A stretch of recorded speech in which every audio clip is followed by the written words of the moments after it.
이 시간 때가 참회라는 제목으로 말씀을 전하겠습니다.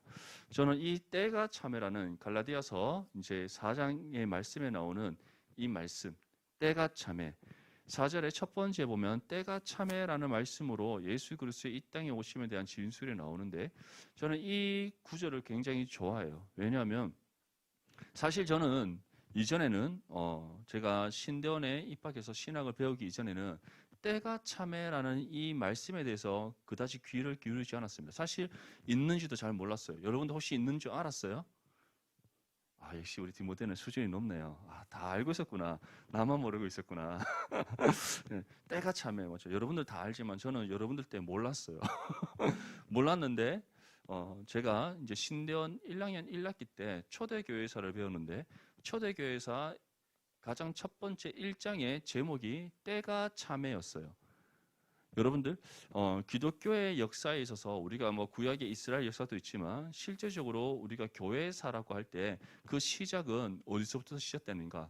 바로 때가 참회, 하나님의 독생자 아들 예수 그리스도가 이 땅에 오심에 대한 사건에서부터 비롯되어진다는 것을 여러분들 기억할 수 있기를 바랍니다.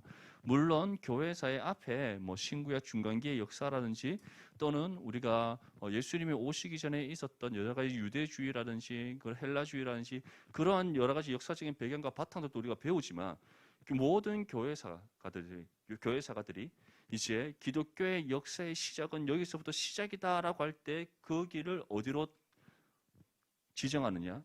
때가 참에 우리 주 예수 그리스도께서 육신을 입고 이 땅 가운데 오셨다에서부터 시작한다는 거예요. 그래서 우리 기독교 신앙에 있어서 예수 그리스도를 향하는 우리의 그리스도인들의 신앙에 있어서 때가 참이라는 저 시점에 대한 진술이 너무나도 중요하다는 사실을 여러분들 기억할 수 있기를 바랍니다. 만약에 하나님의 때가 차서 우리 주 예수 그리스도께서 이 땅 가운데 오시지 않았다면 오늘날 우리에게 그리스도인으로서의 삶은 주어지지 않습니다. 우리는 여전히 죄와 율법 아래 갇혀서 우리 소견에 옳은 대로 내가 하고자 하는 삶의 계획을 따라 살아갔을 거예요. 하지만 하나님께서는 때가 참에 하나님께서 정하신 그 때가 이름에 하나님께서 예비하신 진정한 이 땅에 이 세상을 구원할 구원자, 자신의 독생자 예수 그리스도를 세상 가운데 보내셔서 우리를 구원하셨다는 사실을 기억하십시오. 오늘 본문 말씀을 통해서 하나님께서는 이 때를 어떻게 예비하셨고 이 때가 참에 우리에게 하나님께서 구원의 은혜를 베풀어 주시기 위해 행하신 일이 무엇인지 함께 말씀을 통해 은혜를 나눌 수 있기를 축복합니다. 모든 일에는 시기가 중요합니다. 여러분들의 삶에 어떠한 계획을 세웠다 할지라도 그 계획을 여러분들이 정확한 때에 바르게 진행을 하지 않는다면 원하는 결과를 얻을 수 없습니다. 지금 우리 시험 중간고사 시험 가운데 있는 우리 지체들이 있습니다. 시험 치기 전에 아주 타이트하게 정확하게 아주 완벽하게 플랜을 세웁니다. 시험 준비 플랜, 그리고 이제 시험 기간이 다가오면 다가올수록 이제 시험을 위한 예비적인 단계들을 어떻게 잘 준비해서 시험을 탁 치를 것인지 다 철저하게 계획을 짭니다. 계획대로 잘 되나요? 역시 우리 디모데 시대는 잘 되고 있군요. 잘 되지 않죠, 사실. 잘 되는 친구들도 있지만 잘 되지 않는 경우도 있고, 사실 잘 된다 할지라도 내가 세운 계획대로 완벽하게 되지는 않습니다. 하지만 우리는 그 계획을 차질 없이 우리가 정한 그 시간의 때를 따라 정확하게 우리가 진행할 때 우리는 어떠한 결과가 나에게 있을 줄 압니다. 하지만 우리가 때로는 여러 가지 상황의 변수로 인하여서 또는 뭐 우리가 몸이 피곤하거나 또는 다른 어떠한 상황으로 인해서 그것을 지키지 못하는 경우가 생겨요. 그렇게 했을 때 여러분들은 어떠한 결과를 맞이하게 됩니까? 내가 세운 계획으로 인해서 내가 얻고자 했던 결과가 아니라 그와 반대되는 결과를 얻을 때가 있다는 겁니다. 이처럼 우리가 어떠한 삶의 계획을 세웠지라도 어떠한 일에 대한 계획을 세웠다 할지라도 목표점을 지정하고 그 목표를 향해서 나아가기 위한 모든 계획들을 세부적으로 세워놨다 하더라도 우리가 정해진 그 시기를 따라서 정확하게 일을 진행하지 않는다면 원하는 결과를 얻을 수 없습니다. 근데 사람은 누구나 연약하기 때문에 우리는 완전하고 완벽한 존재가 아니기 때문에 내가 세운 계획을 따라 내가 완벽하게 행한다는 것은 사실 어렵습니다. 나는 하려고 하지만 내 주변에 놓여 있는 여러 가지 상황의 변수로 인하여서 우리는 그렇게 계획을 정확하게 이룰 수 없는 그런 상황을 맞이하게 된다는 것이죠. 저 같은 경우도 마찬가지입니다. 저는 한 주간에 이제 설교를 준비하는 계획을 세워놓습니다. 언제 만약에 제가 홀수달에 제가 짝수달에 금요기도회가 제가 담당이니까 금요일 날 바로 전날 목요일에 제가 설교를 준비를 해요. 그리고 디모데 예배 설교 같은 경우는 화요일 날 준비를 합니다. 그런데 만약에 화요일 날 신방이 잡히거나 여러 가지 교회적인 업무가 다른 업무가 주어진다면 제가 화요일 날 설교를 준비할 수가 없어요. 그렇죠? 그러면 수요일 날 준비하든지 다른 요일 날 제가 준비를 해야 되겠죠. 근데 그렇게 또 준비하려고 하지만 사실 어떨 때 지금은 코로나서 좀 괜찮지만 코로나가 아닌 그런 상황 속에서는 이제 신방이 많은 경우 또는 교회적인 업무가 많은 경우에는 제가 아무리 플랜을 세워놓고 이렇게 설교를 준비하고 내가 이렇게 한 주간 스케줄을 잡아놨다 하더라도 그대로 움직이지 않는 경우가 생기다는 거예요. 여러분들도 마찬가지죠. 여러분들의 한 주간의 삶의 플랜들이 있을 겁니다. 하지만 얘기지 못한 수업의 업무가 수업의 또 과제가 막 주어질 수도 있고 또는 여러분 직장의 업무 속에서도 여러분들이 예기치 못한 여러 가지 상황의 변수로 인해서 다른 업무들이 주어질 때가 있다는 거예요. 그래서 우리의 삶의 계획이 틀어지게 됩니다. 그렇게 됐을 때 완벽주의를 또 지향하는 우리 지체들은 스트레스 엄청 받겠죠. 분노 지수가 막 오를 겁니다. 저 같은 사람 막 올라갈 거예요. 그러면서 조금만 툭 건드려도 막 화가 막 돋는 그런 상황이 될 수도 있죠.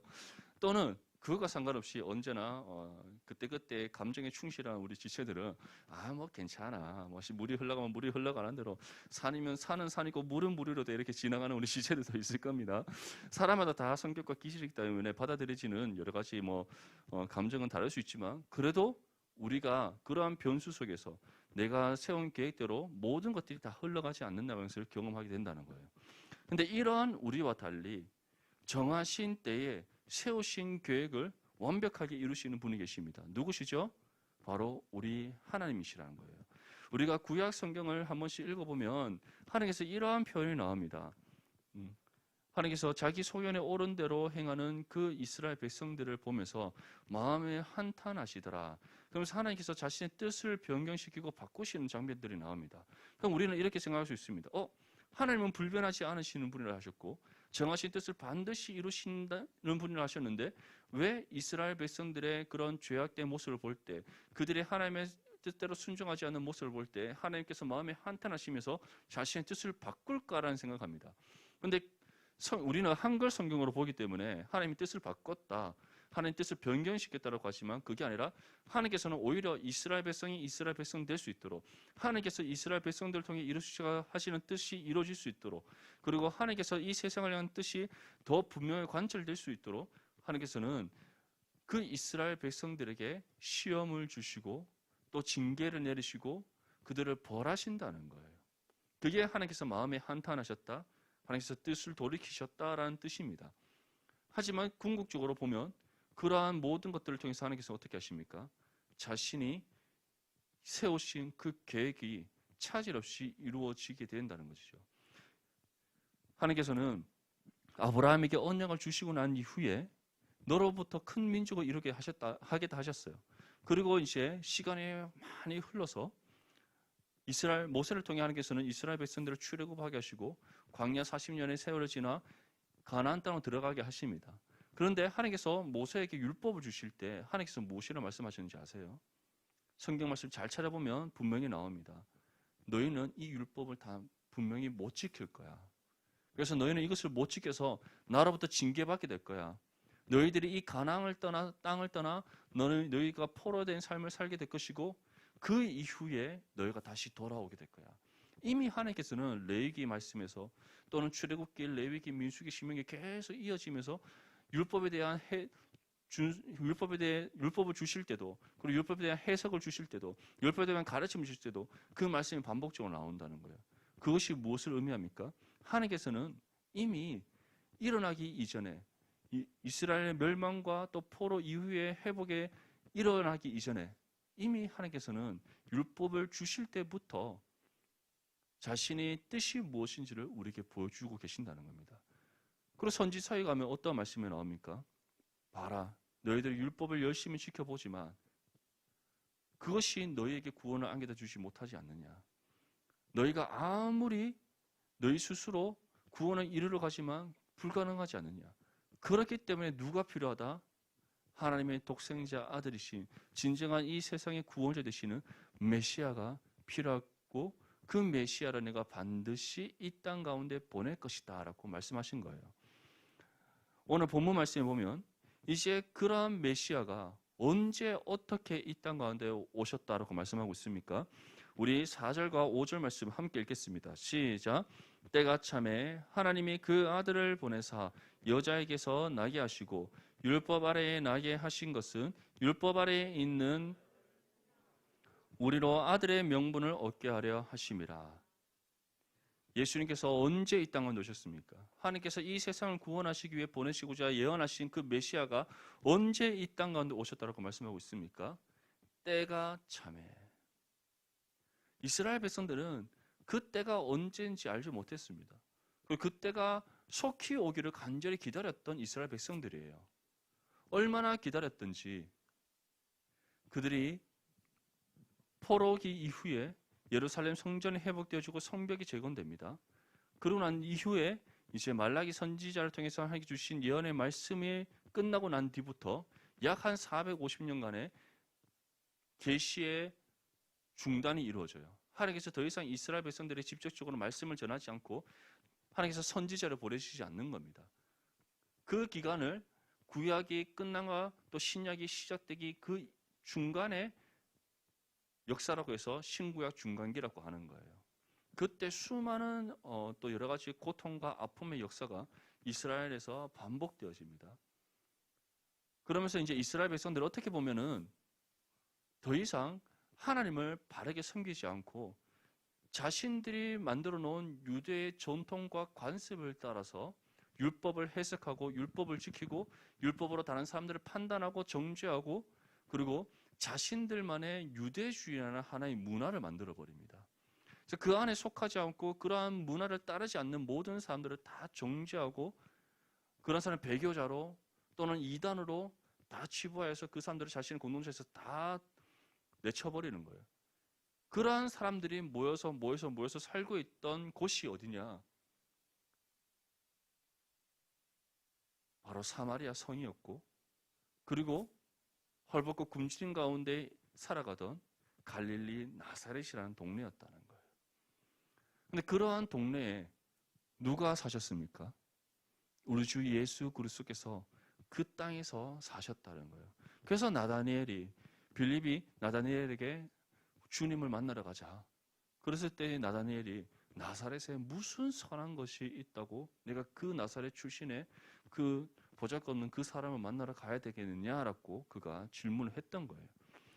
그런데 하나님께서는 무엇이라고 말씀합니까? 그것이 아니다. 더 이상 살 소망이 없고 더 이상 하나님께서 예언하신 그 메시아를 바라는 그 믿음이 없는 전혀 소망이 없는 그 땅 가운데 하나님께서는 때가 참에 하나님 때가 이름에 하나님께서 약속하신 그의 독생자 예수 그리스도를 이 땅 가운데 보내셨다는 것을 우리에게 분명히 말씀하고 있습니다. 그런데 그 아들을 보내셨는데 그 아들이 어떠한 모습으로 오셨다고 말씀하고 있습니까? 여자에게서 나게 하셨다. 여자에게서 나게 하셨다는 것은 우리와 같은 육신을 입고 이 땅 가운데 오셨음을 뜻합니다. 율법 아래에 나게 하셨다. 율법 아래에 나게 하셨다는 것은 우리와 같은 모습으로 친히 이 땅에 오셔서 낮고 낮은 자의 모습으로 이 세상을 사셨다는 것을 뜻하는 거예요.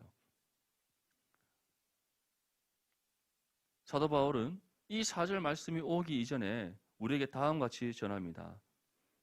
3절 말씀에 이와 같이 우리도 어렸을 때에 이 세상의 초등 학문 아래에 있어서 종노릇 하였다. 우리가 구원받기 이전에는 우리 모두가 다 이 세상의 종노릇하고 있었고 특히 이 세상의 초등 학문 아래에 있었다고 말씀하고 있습니다. 바울이 전하는 이 세상의 초등 학문이란 두 가지 의미입니다.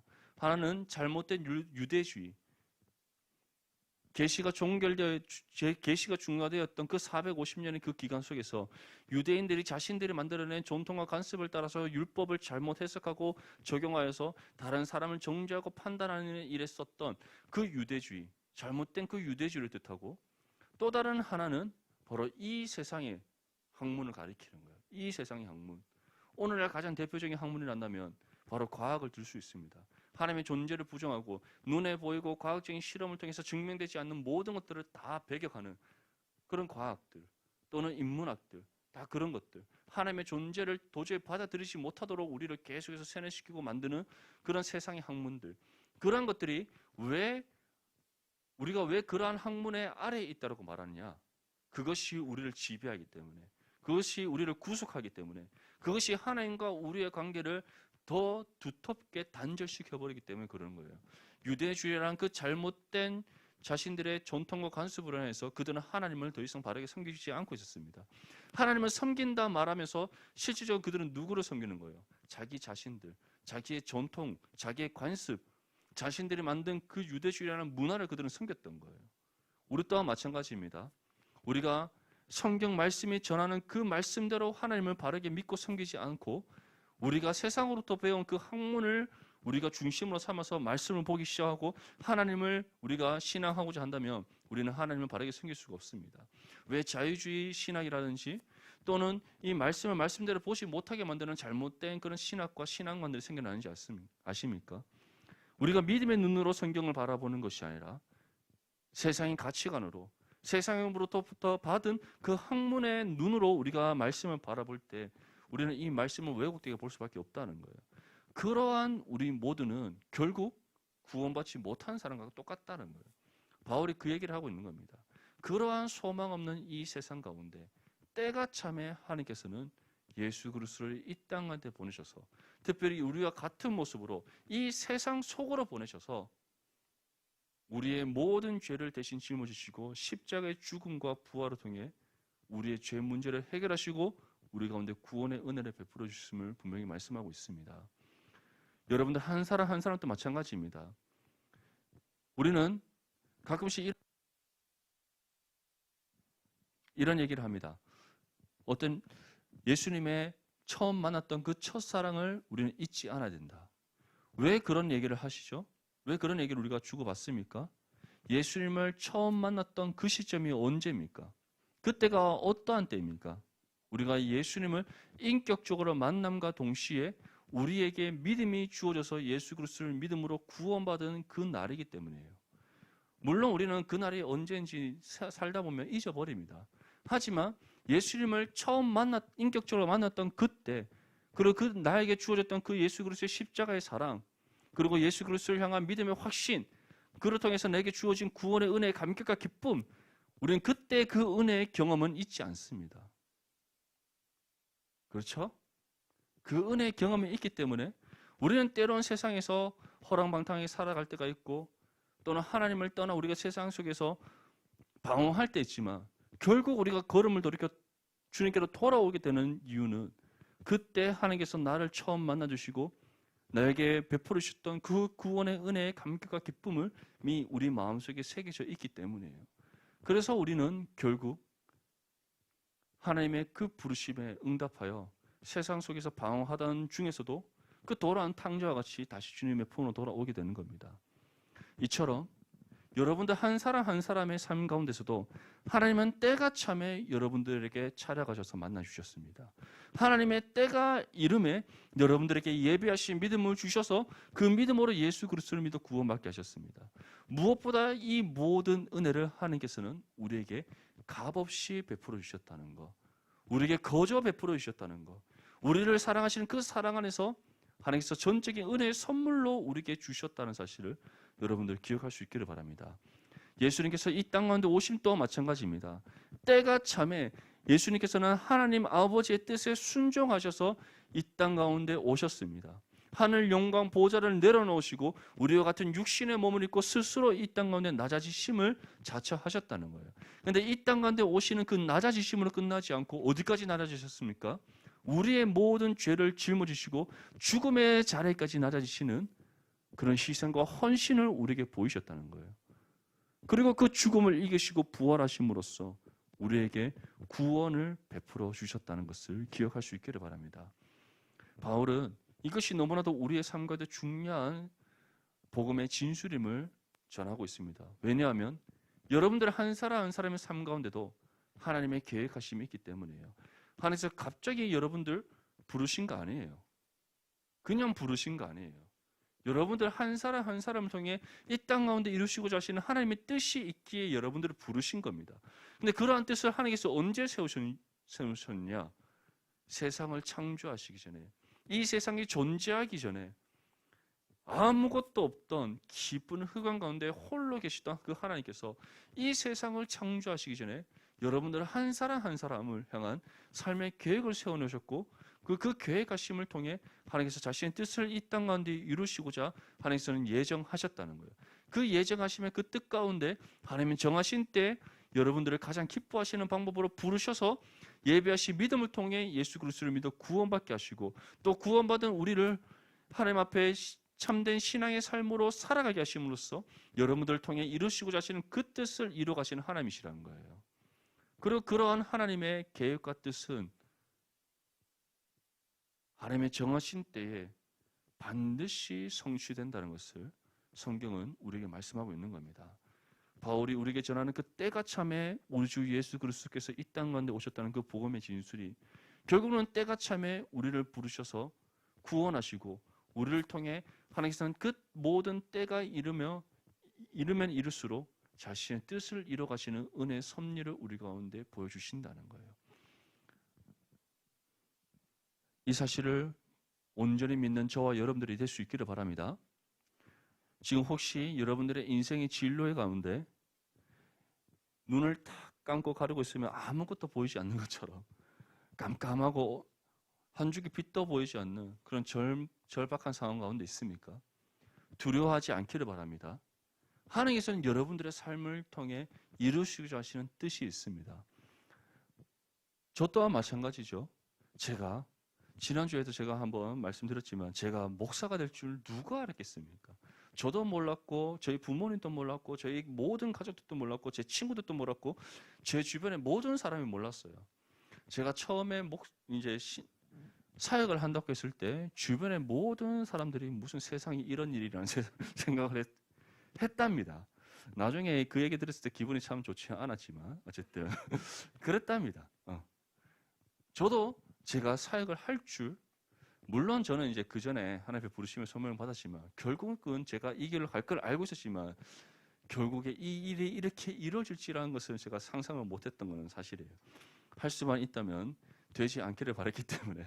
하지만 제가 경험해 봐도 마찬가지지만 하나님의 뜻은 반드시 이루어집니다. 제가 증인이잖아요. 그렇죠? 제가 증거잖아요. 여러분들 삶 또한 마찬가지예요. 제가 여러분들 한 사람 한 사람을 만나보면서 대화를 나눠보면 그런 부분들을 많이 느끼십니다. 참 하나님의 지금은 본인은 살다 보니까 뭐 또 이렇게 직장을 구하게 되었고 살다 보니까 또 이러한 진로로 가게 되었고 살다 보니까 이렇게 공부하게 된 거라고 생각할 수 있지만 그렇지 않아요. 본인 또 그렇게 말하지만 사실 돌이켜보면 다 하나님의 섭리하심의 손길이 있었다는 것을 다 알고 있다는 거죠. 그렇죠? 갑자기 군대에서 수능 공부할 마음이 왜 생겼겠어요? 그냥 생겼겠어요? 처음에는 뭐 놀고 싶어서 생겼을 수도 있지만 와보니까 아니잖아요. 맞죠? 다 하나님의 은혜, 성령의 손길이 있잖아요. 아름다운 이 신앙의 공동체도 만나게 되고 또 하나님 주신 은사대로 또 찬양팀도 섬기게 되고 맞죠? 서울 갈 수 있는 거 안 가고 부산에 있었더니 얼마나 좋아요. 맞죠? 다 하나님 은혜, 성령 손길인 겁니다. 그리고 무엇보다 열심히 리더로 섬기고 찬양팀 섬기고 뭐 아름답게 교사로 섬기고 했더니 한 방에 졸업하기 전에 딱 시험 붙잖아요. 맞죠? 취업 딱 되잖아요. 다 하나의 은혜, 섭리의 손길이 있는 겁니다. 그렇죠? 우리 디모데 지체들 모두가 이러한 하나님의 섭리하심의 손길을 경험할 수 있기를 축복합니다. 여러분들의 앞에 아무런 길이 보이지 않는다고 해서 두려워하지 않기를 바랍니다. 지금 내가 걸어가는 그 길 또한 나는 내가 선택해서 내가 결정해서 걸어간다고 생각할 수 있지만 그렇지 않습니다. 우리의 모든 삶은 다 하나님의 그 주권 아래 하나님의 섭리하심의 은혜의 손길 아래 있습니다. 물론 하나님께서 우리의 선택과 결정을 존중하십니다. 하지만 우리가 그 선택의 결정이 항상 옳다고 생각할 수 없어요.